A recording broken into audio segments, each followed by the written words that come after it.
घबराइए मत, बहुत दिन तक बहुत बुरा नहीं हो सकता आपके साथ। बहुत दिन तक समय, परिस्थिति, व्यवस्था बुरी नहीं रह सकती। एक दिन उसको जाना पड़ेगा, बस व्यक्ति धैर्य ना छोड़े। हम लोग पेशेंस लेस हो जाते हैं, धैर्य छोड़ देते हैं, इसलिए परिस्थिति हम पर हावी हो जाती है। परिस्थिति कितनी भी भयावह हो, ठाकुर जी से जाके मत कहो कि ऐसी परिस्थिति में, परिस्थिति को कहो देख लेना ठाकुर जी हमारे साथ हैं। अभी क्या होता है कि सब ठाकुर जी को जाके परिस्थिति बताते, अरे उनको पता है कि परिस्थिति क्या है, उनको मत बताइए, परिस्थिति को बता दो कि ठाकुर जी हमारे साथ हैं। परिस्थिति हमेशा बुरी नहीं रहती। अच्छा, किसी ने कहा ऐसी बात बोलो कि जिनको बुरा लग रहा है उनको अच्छा लगने लगे और जिनको अच्छा लग रहा है उनको बुरा लगने लगे। तो इसकी एक ही बात है कि जो अभी है वो हमेशा नहीं रहेगा। अब जिसके साथ बुरा चल रहा है उसको अच्छा लगेगा कि चलो बुरा हमेशा नहीं रहेगा, और ये अच्छे वालों के लिए भी, जिनके अच्छे दिन चल रहे हैं, ये भी बहुत दिन तक नहीं रहने वाले हैं। क्योंकि संसार का नियम है कि आपको तराशने के लिए, आपको निखारने के लिए, आपका परीक्षण करने के लिए समय तो आएगा, और ऐसा समय आएगा तोड़ देगा ऊपर से नीचे तक। लेकिन बस धैर्य मत छोड़िएगा। हम इतना ही समझ पाए हैं 11 वर्ष के अपने कथा क्रम में कि व्यक्ति के अंदर अगर सहनशीलता है, पेशेंस है, धैर्य है, तो इस संसार में जीवन बहुत सरल हो जाएगा। और पेशेंस बिना भजन के नहीं आएगा। आज बहुत सारे प्रश्न आए हैं मेरे पास में, उनमें एक आध प्रश्न इस तरीके का भी है, धैर्य को जीवन में लाओ। कई लोग क्या सोचते हैं, नाम जप करने से, भक्ति भजन करने से, तिलक स्वरूप लगाने से, कथा सुनने से ठाकुर जी मिलेंगे। नहीं, ठाकुर जी बहुत बाद में मिलेंगे, उससे पहले आपका निर्माण होगा। पेशेंस भीतर आएगा, कामनेस भीतर आएगी, क्रोध घटेगा, काम घटेगा, लोभ घटेगा, मोह घटेगा। ये जितने भी विषय विकार हैं संसार के, पहले ये घटेंगे, उसके बाद ठाकुर जी मिलेंगे। सीधे ठाकुर जी नहीं मिलेंगे। क्षमा करें, पूरे दिन माला करते हो, तिलक स्वरूप लगा के घूमते हो, लेकिन पेशेंस नहीं है, आपके अंदर सहनशीलता नहीं है, तो फिर आप भजन नहीं कर रहे हैं, केवल उसका आडंबर कर रहे हैं। इसलिए सहनशील बनिए। तो आज कई सारे प्रश्न आए हैं, मैं थोड़ा उन पर दृष्टि डालूं, और मैंने वो प्रश्न लिए हैं जो सबको कुछ ना कुछ प्रदान करने वाले। मेरा एक सवाल आज की युवा यूथ की तरफ से है, अगर हम भक्ति में मन लगा रहता है, और किन्हीं ने लिखा है, वो थोड़ी गुजराती हिंदी मिक्स है, पर कुछ लोग मजाक उड़ाते हैं, भगत जन गई मॉडर्न नहीं है। मन तो बहुत करता है जवाब दें, जवाब हूं, पर चुप रहती हूं। आप इन सब युवा की कशक से तरफ से कुछ जवाब दें। देखो, एक बात सुनेंगे हमारी, व्यक्ति को जब प्रेम हो जाता है ना, तो प्रेम होने के बाद में उसके मित्र मजाक उड़ाते हैं, उसके परिवार के लोग मजाक उड़ाते हैं, उसके आसपास के लोग भी मजाक बनाते हैं, लेकिन उसको फर्क नहीं पड़ता। वो अपने प्रेम को प्रधान मानता है, कभी उन मजाक करने वालों के चक्कर में अपना प्रेम नहीं त्यागता। फिर भक्ति में मजाक इतना आपको असहनीय क्यों बना देता है? भाई छोड़या बंधु छोड़या, छोड़या जग सोई, साधुअन संग बैठ बैठ, साधुअन संग बैठ बैठ, लोक लाज खोई रे, मेरे तो गिरधर गोपाल दूसरो न कोई, दूसरो दूसरो न कोई। संसार में किसी से प्रेम हुआ और आपका किसी ने मजाक बनाया तो आपको फर्क नहीं पड़ा, लेकिन आप भजन करने लगे, कथा सुनने लगे, भक्ति करने लगे, किसी ने मजाक बनाया तो आपने पर्ची लिख के मंच पर भेज दी। इसका मतलब क्या है कि प्रेम अभी पूर्ण नहीं है।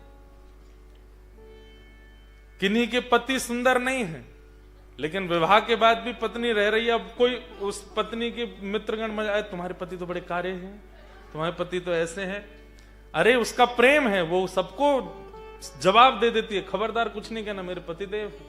किसी की पत्नी सुंदर नहीं तो वो पति भी सबको जवाब दे देता है। प्रेम अटूट होता है तो वहां आप जिससे प्रेम करते हैं उसके संबंध में कोई आपसे कुछ कहे तो आप सुनते नहीं। ठाकुर जी के संबंध में इतने विचलित क्यों हो जाते हैं? विचलित मत होइए। भक्तिमती मीराबाई कहती हैं, अब तो बात फैल गई जाने सब कोई, अब तो बात फैल गई जाने सब कोई। फिर क्या है आगे? हैं? साधुवन संग तो गा दिया। अब तो बात फैल गई जाने सब कोई। फिर मीरा दासी ऐसे करके भाव है। मीराबाई ठाकुर जी से कहती हैं, अब तो सबको पता है कि मैं आपकी हूं, अब तो मुझे स्वीकार करना पड़ेगा। बल्कि जितने लोग आकर के मीराबाई का मजाक उड़ाते, मीराबाई कहती हैं और अच्छा है, और दुनिया को पता चले ताकि सब में बात फैल जाए, तो फिर ठाकुर जी को मुझे स्वीकार करना ही पड़ेगा।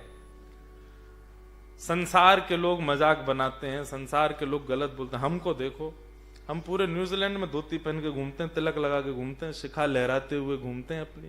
कोई मजाक बनाए तो बनाते रहो, उनसे तो अच्छे ही हैं। ठाकुर जी के हैं, सौभाग्य के साथ में रहना है। किसी के मजाक से इतना फर्क नहीं पड़ना चाहिए आपको। किन्हीं का भाव है, हरिवंश नाम का क्या मतलब है?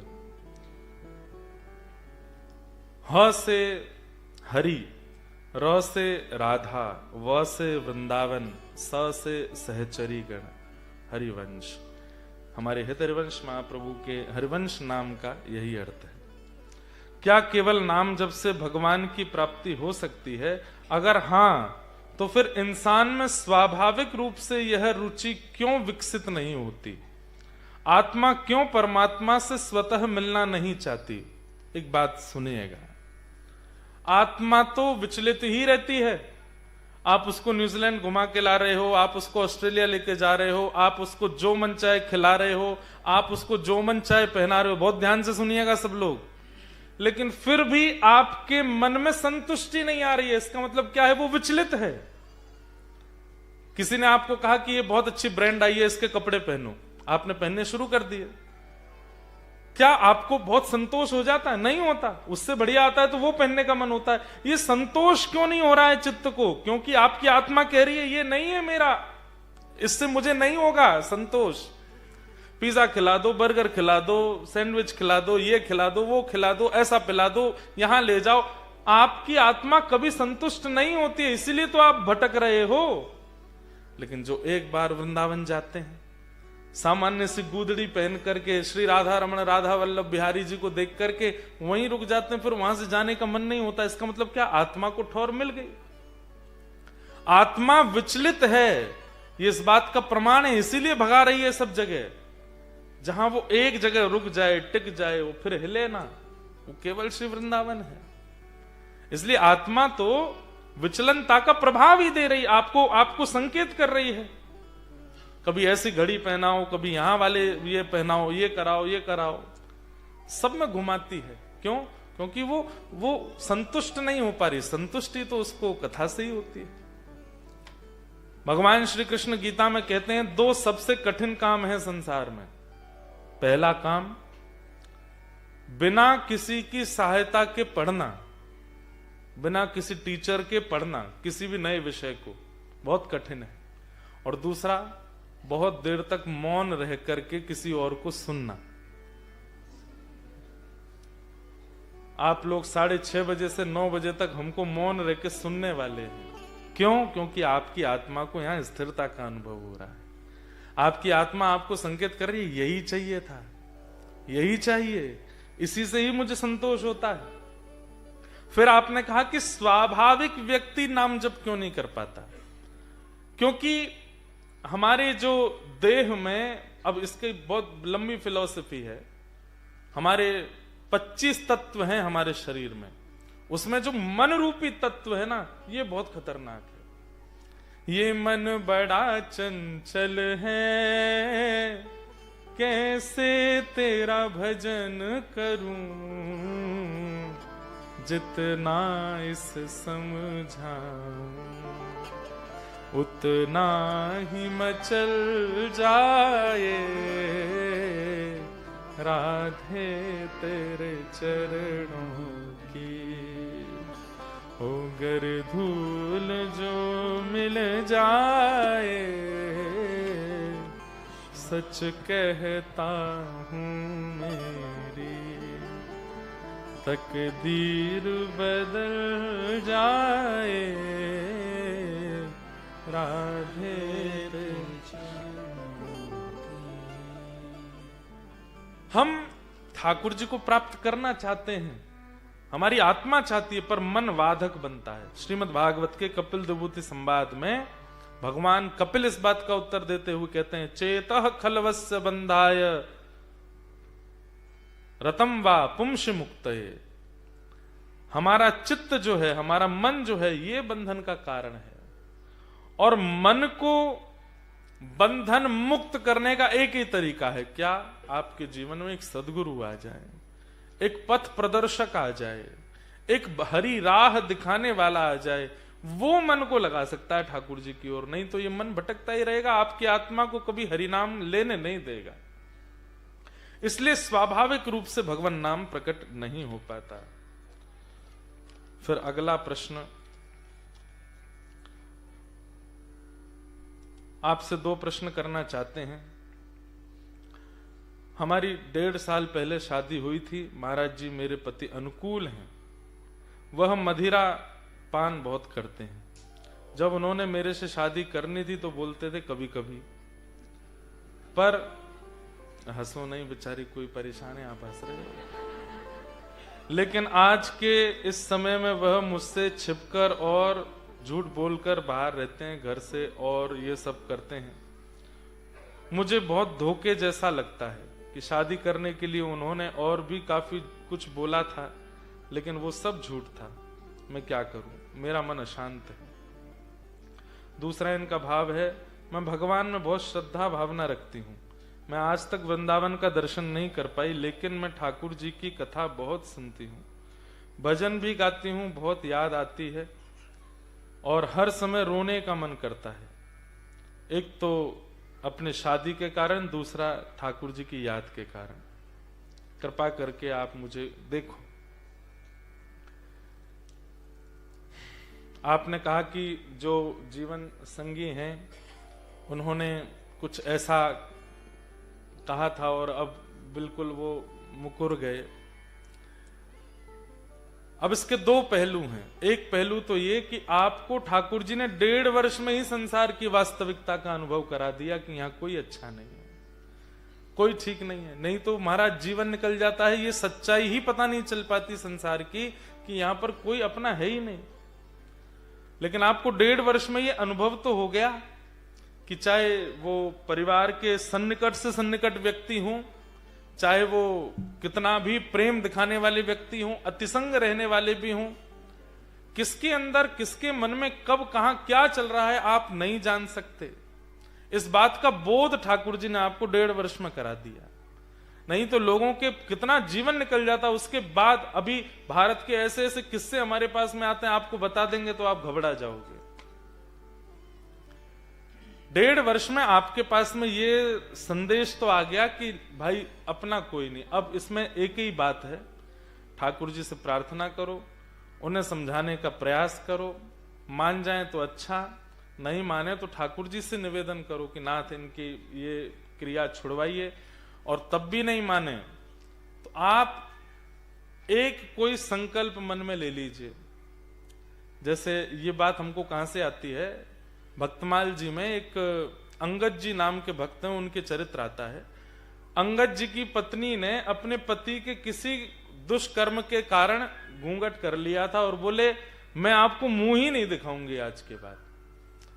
4 वर्ष तक अपने पति को मुख नहीं दिखाया और 4 वर्ष बाद जब पति उनके भगवत परायण हो गए, बिल्कुल भक्तिमय हो गए, तब जाकर के उन्होंने मुख दर्शन कराया। ये तो एक उदाहरण जैसा है। जब वे आपसे झूठ बोल करके कुछ ऐसा कर रहे हैं तो इसका मतलब ये नहीं कि आप भी कुछ ऐसा ही करो बदला लेने के लिए, लेकिन हां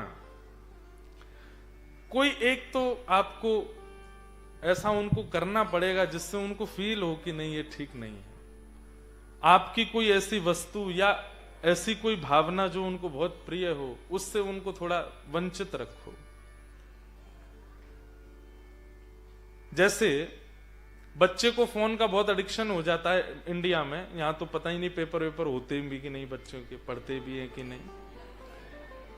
भारत में बच्चों को बहुत एडिक्शन हो जाता है तो माता पिता क्या कर देते हैं, इतना % लाके दिखा, तेरे को फोन दिलाऊंगी, मैं दिलाऊंगी, तू लाके दिखा दे। तो बच्चा फोन के लोभ में उतने % लाता है। ऐसे ही अब आपको करना पड़ेगा अपने पतिदेव जो भी हैं उनके लिए कि उनको एक आपको कुछ तो करना। देखो आपने मुझसे झूठ बोला, आप सब करते हैं, सब जो भी बात है, अब आपको चाहिए कि मैं आपकी हर बात मानूं, आपके संग रहूं प्रेम से सब, तो फिर आपको ये करके दिखाना पड़ेगा, ऐसा कुछ आपको करना पड़ेगा। और मन ही मन ठाकुर जी से प्रार्थना करते रहो कि ये ठीक हो, क्योंकि कई बार विचलित व्यक्ति को सुधारने के लिए ही ठाकुर जी ने आपको भेजा होता है उसके पास, तो उनको सुधारने का प्रयास करो। फिर आपने दूसरी बात की, वृंदावन की बहुत याद आती है, तो बहुत अच्छी बात है उसके विरह में। फिर आपने आगे कहा है वन सजेशन, महाराज जी आप न्यूजीलैंड आए हैं तो सबसे ब्यूटीफुल सिटी क्वींस टाउन जरूर जाइए, वहां लोग बहुत अच्छे हैं। इसका मतलब क्या है, ऑकलैंड वाले नहीं हैं वहां लोग बहुत अच्छे हैं, नेचर की तो बात ही बहुत अलग है। मैं क्वींस टाउन से ही आई हूं, एक बार अवश्य जरूर जाइएगा। हम देखते हैं क्या बनता है। फिर किन्हीं का भाव है, हम आपको पिछले 4 वर्ष से YouTube के माध्यम से सुन रहे हैं, आपकी बताए हुए पर बात पर चलते हैं, यथासंभव प्रयास कर रही हूं। मेरी आत्मा मन और बुद्धि ने आपको अपना गुरु मान लिया है। मैं हृदय से आपका बहुत बहुत धन्यवाद करती हूं कि आपने मुझे लाल जी और श्री राधा रानी से प्रेम कराया। आपकी कृपा से जीवन में अब आनंद ही आनंद है। गुरुदेव मेरे मन में अब एक ही चिंतन बार बार उठता रहता है, अब आई काम की बात। इतने अवगुण और कमियों के बाद भी श्री जी मुझे स्वीकार करेंगी, उनकी कृपा पर मेरा अटूट विश्वास है, फिर भी यह शंका मन में क्यों आती है। अब आप जिन्होंने भी ये पत्र लिखा है, ये सबसे बड़ा लक्षण है कि आपको अपने अंदर अयोग्यता लगती है। नहीं तो यहां संसार में ऐसे ऐसे लोग बैठे हैं जो तिलक लगाने का भी अभिमान करने लगते हैं। हम तो रोज तिलक लगाते हैं। महाराज जी 4 से 4:15 नहीं उठता मुझे उठने में, 4 बजे तो उठ के बैठ जाता हूं, 4:30 तो मेरे ठाकुर जी स्नान कर लेते हैं, और 4 बजे से 4:30 बजे से 6 बजे तक रोज मेरा जाप होता। आंधी आए, तूफान आए, कुछ हो जाए, इतना गाते हैं। उनका मतलब क्या है कहने का, कि वो केवल ये बताना चाह रहे हैं कि हम कितने बड़े भक्त हैं, लेकिन आपके अंदर ये हमेशा बात आती है कि मेरे अंदर अवगुण है। अब आप सोचो, सूरदास जी का नाम सबने सुना है, नेत्रों से देख नहीं सकते, ठाकुर जी का भजन करते हैं, और वे सूरदास जी क्या कहते हैं, कौन कुटिल खल कामी मौसम, कौन कुटिल खल कामी, जो तन दियो ताहि बिसरायो, ऐसो नमक हरामी, जो तन दियो ताहि बिसरायो, ऐसो नमक हरामी, कौन कुटिल खल कामी मौसम, कौन कुटिल खल कामी। परम वैष्णव, परम भक्त सूरदास, जो बिना नेत्रों के भी ठाकुर जी का दर्शन कर लेते हैं। ऐसे सूरदास जी जब कह सकते हैं अपने लिए कि मैं कुटिल हूं, मैं कामी हूं, मैं क्रोधी हूं, जबकि कुटिलता का क भी नहीं था उनके अंदर,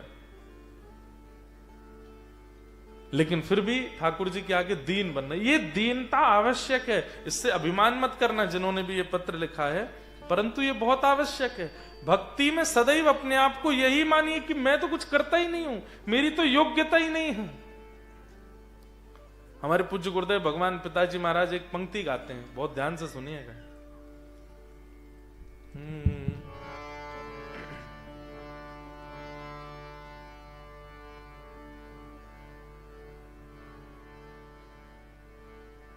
न तो रूप है न तो रंग है, न गुणों की कोई भी खान है, फिर श्याम कैसे शरण मिले, इस सोच में मेरे प्राण हैं।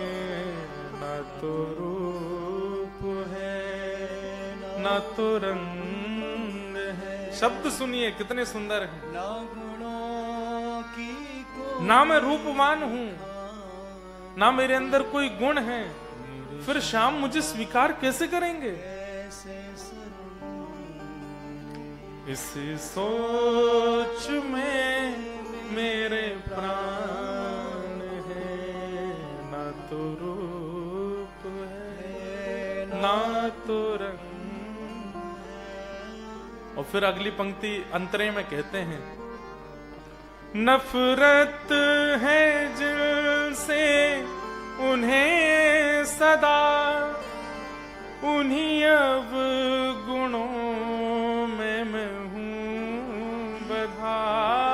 नफरत है जिनसे उन्हें सदा, उन्हीं अब गुणों में मैं हूँ। ठाकुर जी को जो बिल्कुल अच्छा नहीं लगता वो सब है मेरे अंदर। ठाकुर जी को जो बिल्कुल प्रिय नहीं लगता वो सारे लक्षण हैं हम आप सबके अंदर। कैसे मिलेंगे वो हमको। है कुटिलता कपट भी है, छल भी है और अभिमान है। अरे यहां बैठा कोई व्यक्ति नहीं कह सकता कि उसने कभी छल नहीं किया हो, कभी कपट ना किया हो, कभी काम ना किया हो, कभी भयंकर क्रोध ना। सब ने सारे काम कर रखे हैं। किस मुंह को लेकर के आते हैं हम ठाकुर जी के आगे। एक भी लक्षण नहीं है हमारे अंदर उनकी प्राप्ति करने का, लेकिन ये उनकी दयालुता है कि वो फिर भी हमें स्वीकार कर रहे हैं। वो फिर भी हमारे लिए अपने द्वार खोल देते हैं, हमें स्वीकार करते हैं। न तो रूप है न तो रंग है, न गुणों की कोई भी खान है, फिर श्याम कैसे शरण मिले, इस सोच में मेरे प्राण हैं। न तो रूप है न तो। इसलिए जिन्होंने ये बात कही है कि मुझे ऐसा लगता है कि मेरे अवगुण और कमियों के बाद भी श्री जी मुझे एक बात सुनिएगा, ठाकुर जी का एक स्वभाव बताते हैं आपको। हम जिसे अवगुण कहते हैं, हम जिसे अवगुण कहते हैं, ठाकुर जी कहते हैं यही तो इसका गुण है। हम जिसे अवगुण कहते हैं, ठाकुर जी कहते हैं मुझे यही अच्छा लगता है। और कितने प्रमाण दे दूंगा मैं आपको। पहला प्रमाण, सदन कसाई। मांस बेचते थे, तराजू में एक पड़ले में मांस होता था, दूसरे पड़ले में बाट होते थे जिनसे भार नापा जाता है। और इनको पता नहीं था कि इन्होंने पत्थर की जगह पर शालिग्राम रख रखे थे। और जब तराजू तोलते थे तो मांस जब ऊपर नीचे होता था तो वहां तराजू पर शालिग्राम भगवान लुढ़कते थे। एक बार किसी महात्मा ने इनकी दुकान के आगे से निकलते हुए ऐसे मुंह बंद करके जा रहे थे, देखा, अरे राम राम राम, ये तो शालिग्राम है। लेकिन सदन कसाई हृदय के बहुत अच्छे थे, स्वभाव के बहुत अच्छे थे। मैं बार बार कहूंगा, आपका हृदय कैसा, स्वभाव कैसा, बुद्धि कैसी, विचार कैसे, ये ज्यादा ठाकुर जी को आकर्षित करते हैं। आप कर्म कैसा करते हैं, क्रिया कैसी है, जात पात कैसी है, वो ठाकुर जी नहीं देखते। आपके स्वभाव और मन बुद्धि में क्या आता रहता है, वो ठाकुर जी देखते हैं। महात्मा गए सदन कसाई के पास, बोले ये तो भगवान है जिनको तुम एक तरफ तोल रहे हो, लाओ इनको हमको दो। सदन कसाई घबरा गए, दे दिया। ठाकुर जी को ले जाकर के पंचामृत स्नान करा के चांदी के सिंहासन पर बिठा के महात्मा ने बढ़िया उनका पूजन किया। कहा, ठाकुर जी कहां कसाई के यहां पड़े थे, अब आप बढ़िया कुटिया में आ गए, प्रेम से यहीं विहार करो। रात्रि में स्वप्न में ठाकुर जी महात्मा के आए और बोले, मेरो मन ना लग रो, मोको वापस वही के पास छोड़ के आओ। बोले, वहां मांस बिकता है, निर्दोष जानवरों को काट करके वहां बेचता है वो सदन कसाई, और आपको तराजू में तोलता है, आप कैसे रह सकते हैं वहां पर। ठाकुर जी बोले, बाकी चीज मुझे दिखती नहीं है, मुझको केवल सदन कसाई अच्छा लगता है, और वो इतना भाव से, इतना प्रेम से जब मेरी ओर देखता है और उसके तराजू में लुढ़कने में मुझे बहुत आनंद आता है, वहीं छोड़ के आओ। दूसरे दिन महात्मा ठाकुर जी लेकर के आए तो सदन कसाई रोने लगा। बोले कि आप इनको क्यों ले आए वापस। बोले, स्वप्न में आकर के बोल रहे हैं कि तेरे पास रहना अच्छा लगता है इनको। उस दिन सदन कसाई ने मन में सोच लिया कि ठाकुर जी मेरे लिए चांदी का सिंहासन छोड़ के आ सकते हैं, मैं ठाकुर जी के लिए अपने दुष्कर्म नहीं छोड़ सकता। और उसी दिन सदन कसाई पवित्र हो गए, सब छोड़ दिया। तो ये स्वभाव होना बहुत अच्छा है कि मैं तो ठाकुर जी के लायक ही नहीं हूं, लेकिन मैं लायक नहीं हूं इस बात को सोच के भजन मत छोड़ देना कि हम तो लायक ही नहीं है, पर भजन ही काय को करें। नहीं, करते रहो, हमेशा अपने आप को नालायक मान करके भजन करो, तभी ठाकुर जी स्वीकार करते हैं।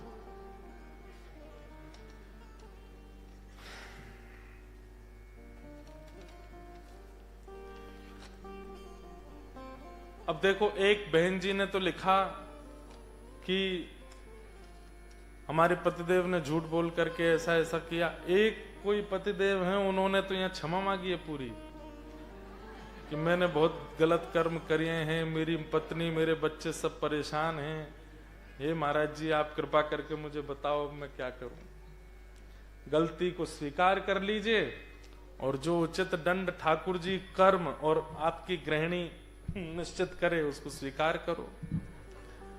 और व्यक्ति का सबसे बड़ा गुण क्या है? अपनी अवगुणों को स्वीकार करना। और व्यक्ति का सबसे बड़ा दुर्गुण क्या है? अपने अवगुणों को स्वीकार ना करना। कोई आपके मुंह पर बोल रहा है आप में ये कमी है, नहीं बिल्कुल नहीं है, बिल्कुल नहीं, ऐसा तो मैं हूं ही नहीं, आप जबरदस्ती थोप रहे हो ना। अगर गलती है, देखो हर व्यक्ति जानता है मैं कैसा हूं, कोई बोले तो स्वीकार, हाँ मुझे लगता है कि मेरे अंदर ये अवगुण है, आपसे बढ़िया कोई नहीं है। फिर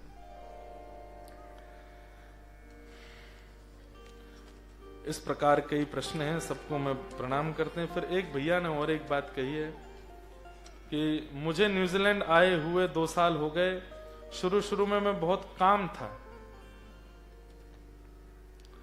राधा वल्लभ जी के डिसीजन पर पूरा विश्वास था, जो होता था उसे लाल जी के चरणों में समर्पित कर देता था। पर कुछ समय से एक बदलाव आया है मुझ में, मैं छोटी छोटी चीजों पर इरिटेट हो जाता हूं। जिन चीजों का मुझ पर कभी फर्क नहीं पड़ता था वो चीजें मुझे परेशान करती हैं, फिर पूरा दिन खराब कर देती हैं, और बाद में मैं सोचता हूं फिर कि यह इतनी बड़ी बात भी नहीं थी, कृपया मार्गदर्शन करें। ये कहीं ना कहीं वैष्णव और भगवत अपराध के बाद ऐसा होता है। व्यक्ति के सामने बड़ी से बड़ी बात हो जाए और वो उसको भी लेट गो कर दे तो समझो कि बहुत बढ़िया भजन है, उसका भजन अच्छा करता है। इसलिए चीजों को लेट गो करना जानता है। लेकिन कोई बात को लेकर के बैठा है, रात भर योजना बना रहा है, दिन में बैठ रहा है, उससे परेशान हो रहा है, अब खुद भी परेशान हो रहा है, सबको भी परेशान कर रहा है, और इसका मतलब वो पहले भजन करता था तब नहीं होता था, अब हो रहा है, इसका मतलब कोई वैष्णव अपराध है। हाँ, पहले भी भजन नहीं बनता था, अब भी इरिटेट वाला ही, पहले भी इरिटेट रहता था, अब भी इरिटेट रहता है, तो ऐसे का तो वो स्वभाव है। एक बहू ने दाल बनाई, सासू माँ ने खाई, जोर से चिल्लाने लगी सासू माँ, तो बहू ने आके कहा क्या हो गया? बोले एक कटोरी और दो। दूसरी कटोरी पी गई, एक कटोरी और दो, तीसरी कटोरी पी गई। बहू ने कहा आप चिल्ला क्यों रही हो? बोले इसमें नमक क्यों नहीं डाला है? बहू ने मन में सोचा फिर खा क्यों रही हो इतना जब अच्छा ही नहीं है तो। अगले दिन बहू ने और बढ़िया दाल बनाई, सासू माँ को जैसे दी तो सासू माँ ने पी के फिर चिल्लाने लग गई, एक कटोरी दो, दो कटोरी, तीन चार कटोरी फिर खा गई। बहू ने कहा आज कोई कमी? बोले नहीं, आज कल से बढ़िया बनी है। तो फिर आप नाराज क्यों? बोले कि मैं इसलिए नाराज कि तूने कल अच्छी क्यों नहीं बनाई थी, कल नमक कैसे कम पड़ गया। इसको क्या बोलते हैं? स्वभाव से दुखी व्यक्ति, जो हमेशा से ही इरिटेट है। उसके लिए ये उत्तर नहीं है जो मैं देने वाला हूं, लेकिन जो पहले नहीं था अब होने लगा है, ऐसे व्यक्ति के लिए ये उत्तर है कि उसने निश्चित ही मन से, बुद्धि से या वाणी से किसी भक्त का अपराध किया है। और भक्त अपराध क्या होता है? मान लीजिए आपने किसी को भजन करते हुए देखा, कोई नाम जप कर रहा है, और आपने मन में क्या सोच लिया? नाटक कर रहा है। बस यही है वैष्णव अपराध, इतना ही है। किसी को गाली दे दी, मारपीट कर दिया, बुरा किया, वो तो जघन्य पाप है, उसका दंड तो ठाकुर जी देंगे बाद में। लेकिन कोई मंदिर आया, कथा में आया, सत्संग कर रहा है और भगवत आराधना कर रहा है, सेवा कर रहा है, और आप उसके प्रति क्या सोच रहे हैं? सब बनावटी है, नहीं ऐसा। ये वैष्णव अपराध है। हमारी एक बात बहुत ध्यान से सुनिएगा, तिलक, माला, शिखा, सूत्र और किसी भी रूप में यदि वैष्णव व्यक्ति है, वो भले ही पाखंड भी कर रहा है, तो भी अपने मन में उसके प्रति दुर्भाव मत आने दीजिए, नहीं तो आपको बहुत बड़ा अपराध लगेगा। आप कहेंगे महाराज जी कोई पाखंड कर रहा है तो, अरे पाखंडियों का सब जो लेखा जोखा है सब ठाकुर जी देखेंगे, आप मत करो ना अपनी तरफ से। इसके पीछे कथा आती है भक्तमाल में कि एक राजा था, उसको सिर में बहुत तेज दर्द रहता था, तो एक वैद्य जी ने कहा कि मानसरोवर नाम सुना? कैलाश मानसरोवर, बोले वहां हंस रहते हैं, उनमें से किसी हंस का हृदय यदि लेके आओगे, उस हृदय को पीस करके एक लेप बनेगा, वो लेप राजा के माथे पर जब लगेगा तब इनका रोग दूर होगा। सैनिकों को बोल दिया जाओ मानसरोवर से हंस को लेके आओ। तो सैनिक लोग जब गए तो हंस दूर दूर भाग गए, सरोवर के अंदर नहीं आए। सैनिक बहुत देर तक डेरा डाल के पड़े रहे, कब हाथ लगेंगे, तभी देखा कि कुछ जटाधारी, तिलकधारी, कुछ बढ़िया महात्मा वहां आए और वो हंसों को अपने हाथ से कुछ पवाने लगे। तो संत हंस जो है भीतर से बाहर आ गए और उनके हाथ से दाना चुगने लगे। तो उन सैनिकों ने सोचा कि हमारी वेशभूषा के वजह से भाग जाते हैं, हम संत बन के आएंगे तो ये आ जाएंगे। तो सैनिक भी संत बन के आ गए और उन हंसों को ऐसे दाना दिखाने लगे। तो कहते हैं कि वो हंस आपस में चर्चा कर रहे हैं कि ये वही सैनिक हैं जो कल पकड़ रहे थे, आज संतों का रूप धारण करके आए हैं। तो दूसरे हंसों ने कहा अब क्या करें? बोले कि भाई हैं तो ये दुष्ट, पर वेशभूषा एक भक्त की है, इसलिए हमें भेष का सम्मान करके इनके पास जाना चाहिए। तो दूसरे ने कहा ये हमको पकड़ के ले जाएंगे, हमारा हृदय काट करके और वो मार देंगे हमको। बोले कोई बात नहीं, ठाकुर जी न्याय करेंगे ना कि हमने भक्त भेष का सम्मान किया, चलो। तो जानबूझ करके उन हंसों ने अपने आप को उन सैनिकों के हवाले कर दिया। ये दृश्य देख करके ठाकुर जी पिघल गए और ठाकुर जी एक वैद्य का रूप धारण करके उस राजा के यहां पहुंचे और राजा से कहा महाराज इन हंसों को मारने की आवश्यकता नहीं है, मैं एक लेप बना के आपके माथे पर लगाता हूं, आप ठीक हो जाओगे। ठाकुर जी ने अपने हाथ से लेप बना के राजा को पधराया, राजा का वह ज्वर ठीक हो गया, ठाकुर जी वहां से चले गए। तब हंसों ने उस राजा को उपदेश करते हुए कहा, तुमको पता है कि वो वैद्य कौन थे? बोले कौन थे? बोले साक्षात भगवान थे। हमारी भक्त रूप पर निष्ठा देख करके ठाकुर जी वैद्य बन करके आए। सोचिए, कोई केवल भक्त के चोला में है और भीतर महाराक्षस है। अरे सिया जी, हमारी परम्बा जगदम्बा सीता जी, वो जानती नहीं थी कि रावण है। और यदि वो यही नहीं जानती थी कि रावण है तो वो सीता जी कैसी? वो सब जानती हैं। उनके नेत्रों के आगे आने वाली हर परिस्थिति बता देती है। अरे वो प्रथम दिन ही पुष्प वाटिका में देख करके राम जी को पहचान गई थी कि यही परमात्मा है, यही धनुष भंजन करेंगे, यही मेरा वर्ण करेंगे, मुझसे विवाह करेंगे। इतना परख रखने वाली जानकी जी रावण को नहीं पहचान पाई? पहचान गई थी। केवल उसके भेष का सम्मान करके रावण ने हरण किया नहीं, सीता जी ने स्वयं दिया, क्योंकि वो एक भेष में आया था। आप कहेंगे महाराज जी आप पाखंड को बढ़ावा नहीं दे रहे हैं। पाखंडी लोग बहुत हैं संसार में, पर उसका भेष यदि भक्त का है तो भी आप उसके आगे हाथ जोड़ के भली चुपचाप चले जाओ, वहां से बिल्कुल मत मिलो उससे, बिल्कुल मत बैठो उसके पास में, लेकिन उसके लिए गलत मत बोलो, क्योंकि उसका कल हमने 2 स्वभाव बताए थे जिन स्वभावों के कारण व्यक्ति दुखी रहता है। पहला अहमता और दूसरा ममता। इन दोनों को त्यागने की बात कही है। पहले तो मैं कुछ नहीं हूं और मेरा कुछ नहीं है। ये 2 स्वभाव जिसके निकल गए उसको दुनिया की कोई ताकत दुखी नहीं कर सकती। दुखी वही है जो इन 2 स्वभावों में रहता है कि मैं कुछ हूं और ये सब मेरे हैं। आप कुछ भी नहीं हो और आपका कुछ भी नहीं है। ये 2 स्वभाव जब अपने चित्त में ले आओगे, कोई दुखी नहीं कर पाएगा आपको। कुछ भी नहीं है आपका। और ये 2 स्वभाव आते ही आपको क्या पता लगेगा कि संसार कैसा है? क्षण भंगुर, एक क्षण में नष्ट हो सकता है, एक क्षण में इसका नाश निश्चित है। वैराग्य राग रसिको भवभक्ति निष्ठ, इसी को वैराग्य कहते हैं। ये पता लग जाना कि संसार स्थिर नहीं है, ये एक दिन नष्ट हो जाना है। बंधुओं एक बात बताएं, कई बातें ऐसी होती हैं वो आपको पता होनी चाहिए, लागू नहीं होनी चाहिए। जैसे वैराग्य। आजकल वैराग्य को लोग क्या समझते हैं? घर छोड़ देना, पत्नी बच्चों को छोड़ देना, पति को छोड़ देना, बाहर निकल जाना, जटा धारण करके महात्मा बन जाना, ये वैराग्य नहीं।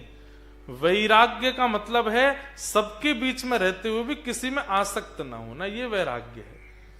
आपको पता होना चाहिए कि ना पत्नी हमेशा रहने वाली है, ना पति, ना बच्चे, ना परिवार, ना धन, ना दौलत, ये सब कुछ केवल एक माया है, केवल एक स्वप्न है और मुझे इसका केवल निर्वहन करना, ये पता होना चाहिए। लागू नहीं करना है। लागू कोई बिरला ही कर पाते हैं, कोई ठाकुर जी के जन ही होते हैं जो लागू कर पाते हैं इस बात को, लेकिन पता आप सबको होना चाहिए। और पता के साथ साथ उस पर अटूट विश्वास भी होना चाहिए कि सब तो ये सब एक स्वप्न जैसा है। 2 भावों का कोई त्याग कर दे, अहमता और ममता, तो उसके मन में ये विश्वास दृढ़ हो जाएगा कि संसार एक बबल की तरह है, कभी भी नष्ट हो सकता है। फिर दूसरा श्लोक कहते हैं, धर्मं भजस्व सततं त्यज लोक धर्मान् सेवस्य साधु पुरुषां जहि काम तृष्णाम् अन्यस्य दोष गुण चिंतनमाशु मुक्त्वा सेवा कथामृतमहो नितरां पिबध्वम्। बहुत ध्यान से सुनिए। धर्मं भजस्व सततम। मैंने कल भी कहा था ये 2 श्लोक की गीता है। अगर एक एक शब्द इसका समझ लिया तो संपूर्ण गीता का सार आपको मिल जाएगा। अहमता ममता का त्याग करने के बाद, संसार की वास्तविकता को समझने के बाद चौथा काम क्या करना है? बोले धर्म को भजो, धर्म को भजो। सततम, हमेशा। अब धर्म क्या है? धर्म किसे कहते हैं? तो कहते हैं धार्यति इति धर्म। जो धारण करना सिखाती हो उसको धर्म कहते हैं।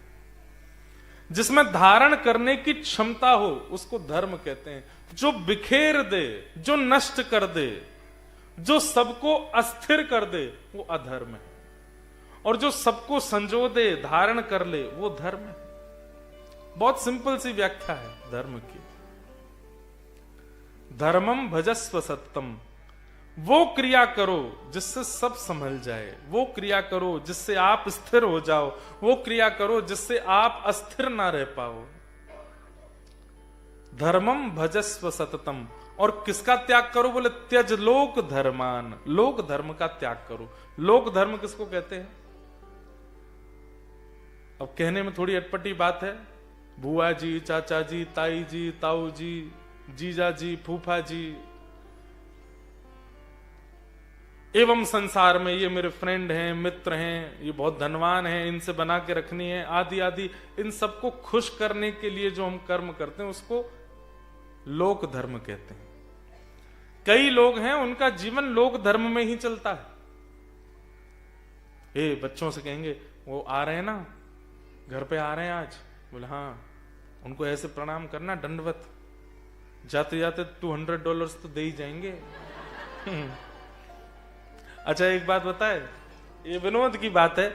एक बार हमारे वृंदावन ठाकुर जी ने भी ऐसी लीला की। छोटे से लाला, यशोदा मैया बोली लाला, ब्रजभाषा बोले समझ जाओगे आप। तो यशोदा मैया बोली लाला, आज तेरी बड़ी मैया आ रही है। बड़ी मैया जानते हैं? ताई जी। यहां महाराष्ट्रियन कितने लोग हैं महाराष्ट्र के? चलो ठीक है, 3-4 ही हैं। महाराष्ट्र में बड़ी मां को बोलते मोठी आई। मोठी आई। पहली बार जब मैंने सुना तो मुझे लगा मोटी आई, पर उसको बोलते मोथी आई। तो यशोदा मैया बोली लाला, आज तेरी बड़ी मैया आ रही है। बोले अच्छा, दंडवत प्रणाम करियो। तो छोटे से कन्हैया 3.5 वर्ष के बोले मैया मैं क्या प्रणाम करूं? अरे तेरी बड़ी मैया, उन्हें प्रणाम करना चाहिए, मोते बड़ी हैं वो। मैं 90 वर्ष की है, सोच वो कितने वर्ष की हैं अभी, उनको प्रणाम करियो। ठाकुर जी बोले बदले में कहा मिले वो है रे लाला, तू ऐसो लोभी है रो। अभी ते छोटो सो 3.5 वर्ष को, अभी ते तेरे मन में ये बात आ रही है कि तू ताई को प्रणाम करोगे तो तू को कुछ मिलेगो। हाँ तो नंद जी को ला लाऊं मैं, फ्री फुकट में ना करूं कोई को प्रणाम। पहले मुंह को बताओ कहां मिलेगो। तो यशोदा मैया बोली तू उनको प्रणाम करेगो तो तो को मैं माखन की लोनी दूंगी। हैं या माखन की लोनी का जो प्रणाम करूं, ये तो मैं ऐसे ही चुराई लूंगा कहीं से भी। लाला तू उनको प्रणाम करेगो तो मैं तो गैया चरवाऊंगी। बोले गैया तो मैं ऐसे ही चराए आऊंगा। लाला तू उनको प्रणाम करेगो तो को मैं पद्म राग के कंगन पहनाऊंगी। ठाकुर जी बोले मुंह में लोभ ना है मैया, तू ऐसा लोभ मत दे, है ना, पद्म राग के कंगन ना ही चाहिए मुंह को। लाला तू उनको प्रणाम करेगो तो को नई मुरलिया लेके आऊंगी। ठाकुर जी बोले घनेरी पड़ी है मुंह पे, ना ही चाहिए मुंह। इतनी देर हो गई, अब मां को ये भी लग रही है संस्कारी बालक तो तभी दिखेगो जब प्रणाम करेगो, नहीं तो बड़ी जेठानी है आए के कहेंगे कहां सिखाया वाला को प्रणाम भी ना करे। ठाकुर जी देखना और बता मैया और कहां मिलेगो। तो मैया ने अंत में बोली लाला तेने अगर बड़ी आई को प्रणाम कियो, बड़ी ताई को प्रणाम कियो तो तेरो ब्याह जाएगो। इतने में तो ठाकुर जी ने फेंटा बांध बोले कहां है बड़ी मैया, मैया जल्दी बता कहां को है। बोले अभी आए रही है नंद भवन में। ठाकुर जी तो बाहर द्वार पे ही खड़े है गए हैं, कौन सी दिशा से आवेगी। बोले वाह दिशा से वही देख रहे हैं। मैया अभी तो आई ना। बोले आवे बारी है। अब मैया को इतना खुश, इतनी प्रसन्नता है रही है कि चलो बढ़िया है, बड़ी मैया को प्रसन्नता होगी, लाला कितना संस्कारी हमारो। और जैसे ही बड़ी मैया आई, ठाकुर जी तो मैया ने कही ये लाला बड़ी मैया। ठाकुर जी तो वहीं से दौड़ करके गए, अरे मेरी बड़ी मैया आ गई, मेरी बड़ी मैया आ गई, मेरी बड़ी मैया आओ। वहीं से दंडवत प्रणाम करें, एक बार प्रणाम करें, दूसरी बार प्रणाम करें, जैसे दंडवती परिक्रमा करें ऐसे ठाकुर जी परिक्रमा करते हुए जा रहे हैं। बड़ी बूढ़ी मैया, उनके तो नेत्रन में आंसू आ गए। अरे यशोदा, तेरो लाला कैसो संस्कारी, आजा आजा मेरो लाला, गोदी में आजा। अब तो अंक से लग गए, अब तो अंक में लग के ठाकुर जी पसीना पहुंचे। अरे मेरी बड़ी मैया आ गई, मेरी बड़ी मैया आ गई। मैं तो मैया मैया तेरे पास ना सोऊंगा, मैं तो इन्हीं के पास सोऊंगा, इन्हीं के संग खाऊंगा, इन्हीं के संग रहूंगा। अब छोटे से ठाकुर जी 3.5 वर्ष के तोतली वाणी में इतना प्रेम लुटा रहे हैं। रात है गई, रात में ठाकुर जी गए यशोदा मैया के पास, बोले अभी तक आशीर्वाद दियो नहीं है मैया। यानी अगर सुगड़ ब्याह को आशीर्वाद नहीं, सुगड़ मतलब अच्छे ब्याह को, सुगड़ ब्याह को आशीर्वाद नहीं दियो तो मैं यहाँ को श्राप दे दूंगा। अरे लाला ऐसे ना क्यों करें, तू खूब सेवा कर रज रज के, जब जावेगी तो बड़ी आई तो को आशीर्वाद दे के जाएगी। ठाकुर जी कभी चरण दबा में, सवेरे वो उठे उससे पहले ठाकुर जी उठ जाए, मैं तो आपके संगे स्नान करूंगा। उनके संगे स्नान कर रहे हैं, उन्हीं के संग खा रहे हैं। जाते जाते यशोदा मैया बड़ी ताई जी ठाकुर जी की आशीर्वाद, लाला ऐसो मेरो चिर जीव है, लाला की खूब लंबी आयु हो, मेरे लाला को ऐसो नाम है जाए, मेरे लाला के खूब खूब संपत्ति है जाए, खूब वैभव है जाए। ठाकुर जी मुंह बनाए बैठ रहे हैं, यशोदा मैया को देख रहे हैं। नाम लेके, आयु लेके, संपत्ति लेके क्या करूंगा अकेलो। अब तो बड़ी ताई लास्ट में फिर बोल गई, मेरे लाला के खूब सारे ब्याह है जाएं। और जैसे ये बात कही है महाराज, ठाकुर जी तो लिपट गए मैया थे। मैया तू तो यहीं डट जा, तू मत जावे, हमें छोड़ के मत जा, तू यहीं रहे। ऐसे ठाकुर जी, ये तो विनोद की बात है, लेकिन इसी को लोक धर्म कहते हैं कि कई बार हम दूसरों से अपने काम मनवाने के लिए उनकी बड़ी चाटुकारी करते हैं, और इसमें परिवारी जन भी बहुत आते हैं। चाटुकारी शब्द बुरा है, पर उसकी करो जो हरि से मिलवाता हो। वो पत्नी श्रेष्ठ जो हरि की कथा में, वो पत्नी जो अपने पतियों को खींच के लाई हो कथा में। आज वो पति देव रात में ऐसे पांव छू लेना पत्नी के, देखो तो हम कथा में लेके गए। वो पति जो पत्नी को लेके आया हो, वो पत्नी पति को प्रणाम करे। वो बच्चे भी जो माँ को कह के लाए, माँ वो आए हैं जगन्नाथ चकानैन वाले महाराज जी, उनकी कथा सुना ला, उन बच्चों को प्रणाम कर लेना। क्यों?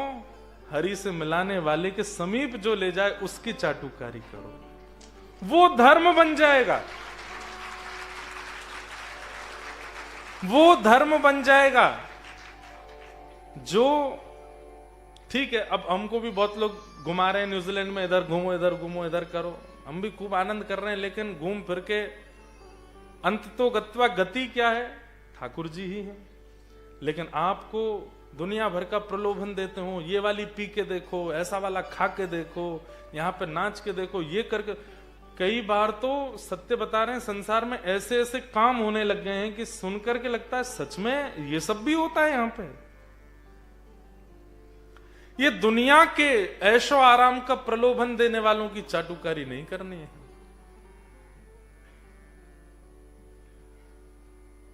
बोलने वाली बात नहीं। हम ऑस्ट्रेलिया जाते हैं, यहां सब बैठे हैं, लोग कैसा कैसा प्रलोभन देते हैं। आप महाराज जी को लेके आओ, हम ये देंगे उनको। हमने स्पष्ट कह रखा है, जो लोभ देकर के बोले ना कि हमारे घर ले आओ, हम ये देंगे, उसके यहां पहले मना कर देना, नहीं जाएंगे। और कई बार ऐसों के घरों में भी गए जिनके घर पर सुबह भोजन बनता है तो शाम के लिए व्यवस्था नहीं होती, ऐसों के यहां भी जाते हैं, क्योंकि उनमें प्रेम है, श्रद्धा है, भाव है और विश्वास माने भगवान की बड़ी कृपा, भागवत जी ऐसी कृपा बनाए रखें। इस संसार के लोभ प्रलोभ देने वालों से दूर ही अच्छे, उनका मत करो ज्यादा, उनकी चाटुकारी अच्छा नहीं। हां ठीक है, कई बार बुलाने वाले और सब प्रकार से क्रिया कराने वाले, उनके भावनाओं का सम्मान तो करना पड़ता है, लेकिन चाटुकारी नहीं। सुनने में आती हैं कई बातें, जब और भी वैष्णव आते हैं वे लोग बहुत ऐसी बातें करने लगते हैं तो फिर मन बहुत खिन्न होता है कि वैष्णवों को ऐसी बातें तो नहीं करनी चाहिए। धन अर्जन के लिए किसी भी स्थिति में पहुंच जाते हैं, ऐसा नहीं। वो सबसे अच्छा संबंध जो ठाकुर जी के समीप ले जाता हो, और जो ठाकुर जी के समीप नहीं ले जाता है उससे बहुत संबंध बनाने की प्रयोजना योजना मत बनाओ। मीराबाई कहती हैं, मीराबाई से किसी ने कहा मेरा बहुत प्रिय पद है, मैं बहुत कम विदेश में तो गाता ही कम हूं, गा रहा हूं आज। बाई साहब से किसी ने कहा कि बाई साहब आप क्यों ठाकुर जी की सेवा करती हो, क्यों ठाकुर जी का इतना कीर्तन करती हो, आपके देवर राणा को इतना बुरा लगता है, क्यों करती हो? अरे उसको बुरा लगेगा तो आपको एक दिन महल से निकाल देगा। तो मीराबाई कहती हैं उसको बुरा लगेगा वो महल से निकाल देगा, उसको बुरा लगेगा वो राज्य से निकाल देगा, और इनको बुरा लग गया तो इनके तो तीनों लोक हैं, ये कहां भेजेंगे मुझे? तीनों लोक से अगर मुझे निष्कासित कर दिया तो कहां जाऊंगी मैं? अरे एक छोटे से राज्य के राजा को रिझाने से अच्छा त्रिलोकी नाथ को रिझाऊंगी मैं। वो रीझे, बाकी पूरा संसार भले ही रूठ जाए मुझसे। रूठे चाहे राजा वासे कछु ना काजा, एक तू ही महाराजा और कौन पास जाएंगे। रूठे चाहे भाई वासे कछु ना भलाई, एक तू ही है सहाई और कौन को सराएंगे। रूठे चाहे शत्रु और मित्र आठों याम, एक तेरे चरणन के नेह को निभाएंगे। जग सारा झूठा एक तू ही है अनूठा, रूठ जाए चाहे सारा जग पर तू ना रूठा चाहिए। हो मैं तो गोविंद रा गुण गासूं, राणा जी रूठे तो मने खाए करसी। मैं तो गोविंद रा गुण गासूं, राणा जी रूठे तो मने खाए करसी। हो मैं तो गोविंद रा गुण गासूं,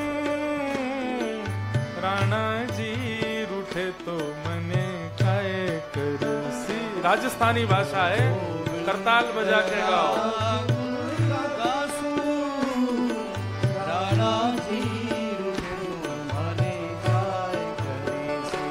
हे राम नाम रा जहाज चला स्या, राम नाम रा जहाज चला स्या, राम नाम रा जहाज चला स्या। राम नाम रा जहाज चला स्या। मैं तो भव सागर तर जासूं, मैं तो भवसागर तर जासूं। ओ मैं तो भव सागर तर जासूं। मैं तो भवसागर तर जासूं। ओ मैं तो गोविंद रा गुण गासूं, राणा जी रूठे तो मन काय करसी। मैं तो गोविंद रा गुण गासूं, राणा जी तुम्हारे काय करीसी। ओ मैं तो गोविंद रा गुण गासूं, राणा जी रूठे तो मन काय करसी। मैं तो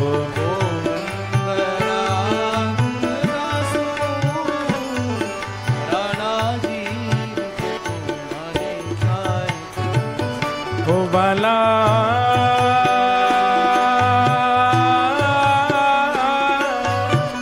मैं बैरागन हूँगी, मैं बैरागन हूँगी, मैं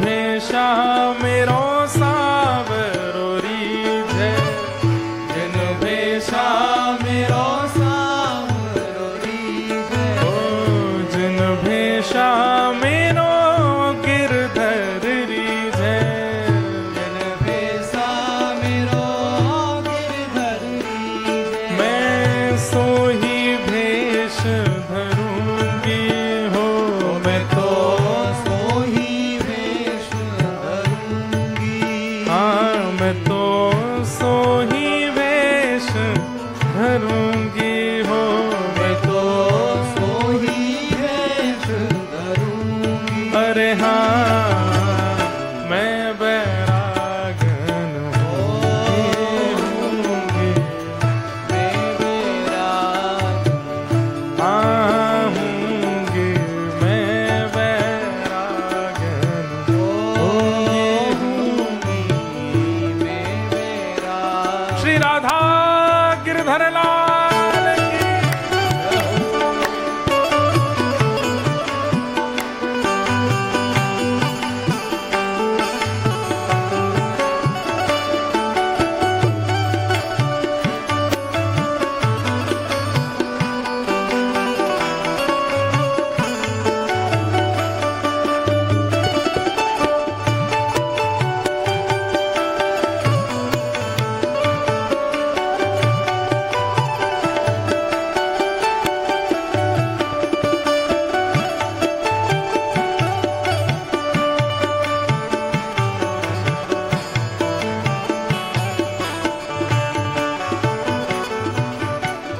प्राण हमारा महाबसत है, प्राण हमारा महाबसत है, ओ प्राण हमारा महाबसत है, प्राण हमारा महाबसत है, ओ यहाँ तो खाली हो,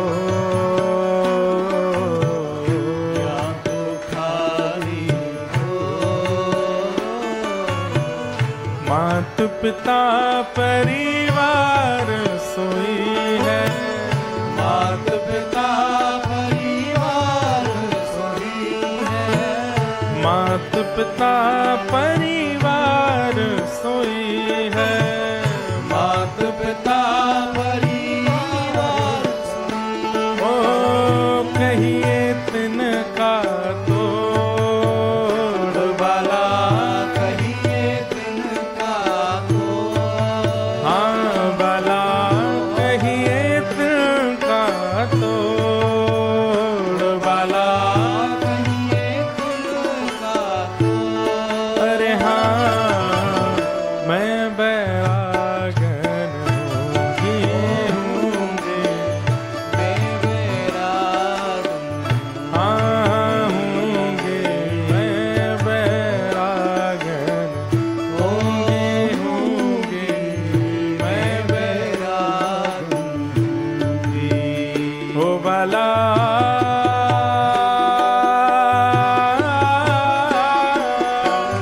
मैं बैरागन होंगी, होंगी, मैं बैरागन होंगी, होंगी, मैं बैराग हाँ होंगी, मैं बैरागन होंगी, होंगी।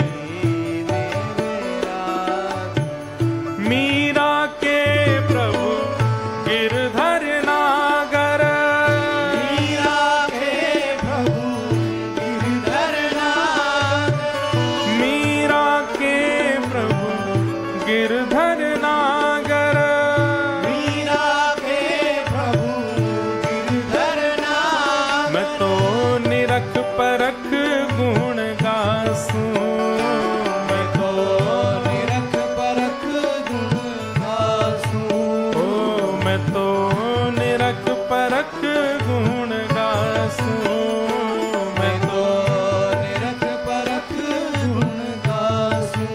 हे प्रभु गिरधर नागर, गिरधर नागर, प्रभु गिरधर नागर, गिरधर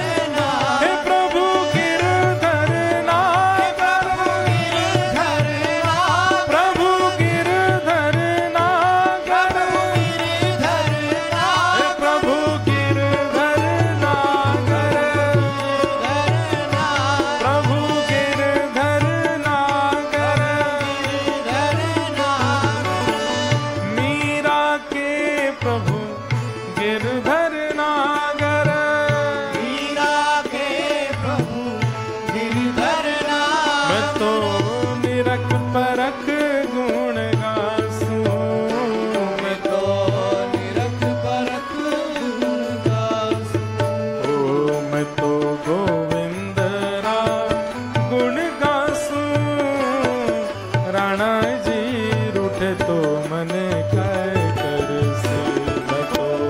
सुंदरा गुण गासु राणा जीव को माने काय करी। हे गोविंद मेरो है, गोपाल मेरो है, गोविंद मेरो है, गोपाल मेरो है, गोविंद मेरो है, गोपाल मेरो है, गोविंद मेरो है, गोपाल मेरो है, ओ राधा रमण बिहारी नंद लाल मेरो है, राधा रमण बिहारी नंद लाल मेरो है, हे राधा गिरवर धारी गोपाल मेरो है, गिरवर धारी गोपाल मेरो है, हे गोविंद मेरो है, गोपाल मेरो है,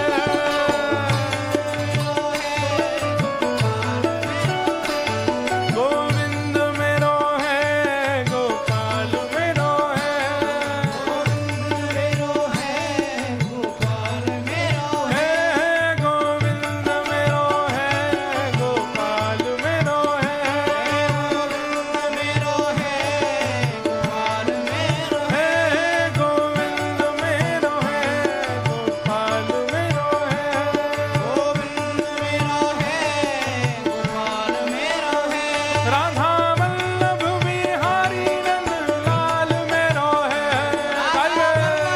बिहारी नंद लाल मेरो है, ओ राधा गिरिवर धारी गोपाल मेरो है, गिरवर धारी गोपाल मेरो है, हे गोविंद मेरो है, गोपाल मेरो है, मेरो है, गोपाल मेरो है, हाँ गोविंद मेरो है, गोपाल मेरो है, गोविंद मेरो है, गोपाल मेरो है, हे गोविंद मेरो है, गोपाल मेरो है, गोविंद मेरो है, गोपाल जय जय श्री राम, राधे जय जय श्री राम, जय जय श्री राम।